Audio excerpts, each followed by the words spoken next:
Bapa, Putra, dan Roh Kudus. Amin. Allah Tritunggal Kudus yang Maha Esa.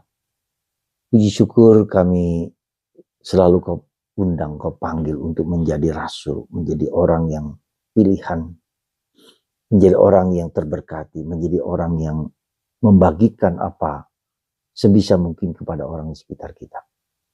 Terpujilah namamu dan sepanjang segala masa. Amin. Para saudaraku terkasih dalam Kristus, hari ini kita memperingati Santo Barnabas. Apa perlunya kita memperingati orang kudus ini?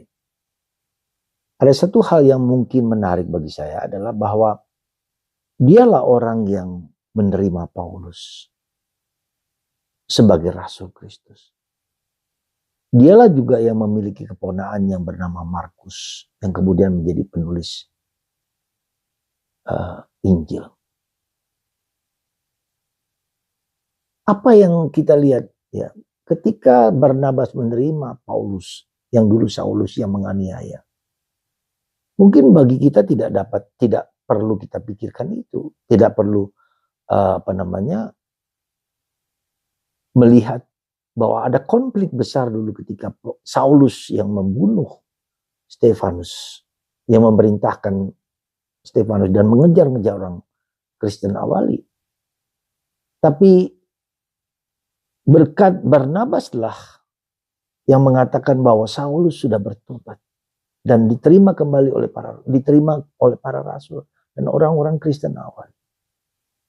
Dialah yang bersama Barnabas bersama Paulus di Antioquia, ya, selama setahun mengajarkan tentang Yesus Kristus. Dan juga murid anak keponakan yang bernama Markus, ya, yang kemudian mengikuti Paulus juga, mengikuti Petrus. Dan kemudian Markus inilah yang kemudian ke Mesir dan kemudian ke Venesia, ya, mewartakan kabar gembira. Jadi yang bagi saya menarik adalah sekecil apapun peran kita untuk membawa orang kepada Kristus. Paulus yang kemudian diterima menjadi rasul yang luar biasa melebihi Barnabas bahkan. Ya.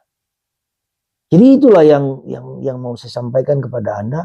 Sekecil apapun tugas tanggung jawab kita menjadi jembatan, ya, membawa orang kepada Kristus. Itu dan orang yang kita bawa itu bisa menjadi besar, menjadi agung karena tangan peran kita sekecil apapun.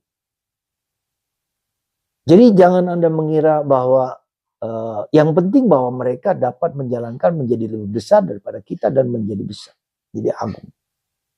Mewartakan kabar gembira.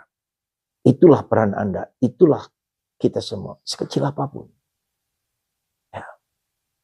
Mewartakan Kristus dan membawa orang memperkenalkan Kristus. Seperti apa itu urusan mereka dengan Tuhan, kita sudah membawa mereka kepada Kristus. Maka para saudaraku terkasih, marilah kita menjadi Barnabas yang kecil sekalipun. Ya. Kita ingat, misalnya di Sendang Sono ada seorang pendiri, katakanlah cikal bakal dari Sendang Sono itu bernama Barnabas. Ya. Dan Barnabas inilah yang kemudian membuat menjadi Katolik, menjadi Katolik yang militan, ya, dan anak-anaknya, cucu-cucunya juga menjadi imam, suster dan biarawati. Ya.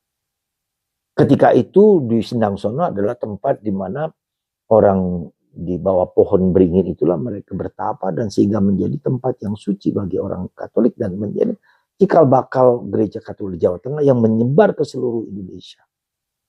Coba perhatikan Barnabas. Jadilah Barnabas, jadilah orang yang membagikan benih-benih kabar gembira kepada siapapun di sekitar Anda. Sekecil apapun.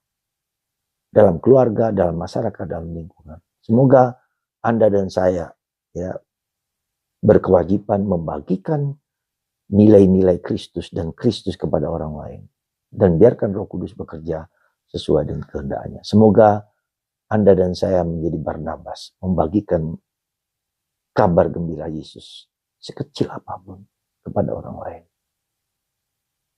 Tuhan memberkati Anda semua, Bapa dan Putra dan Roh Kudus. Amin.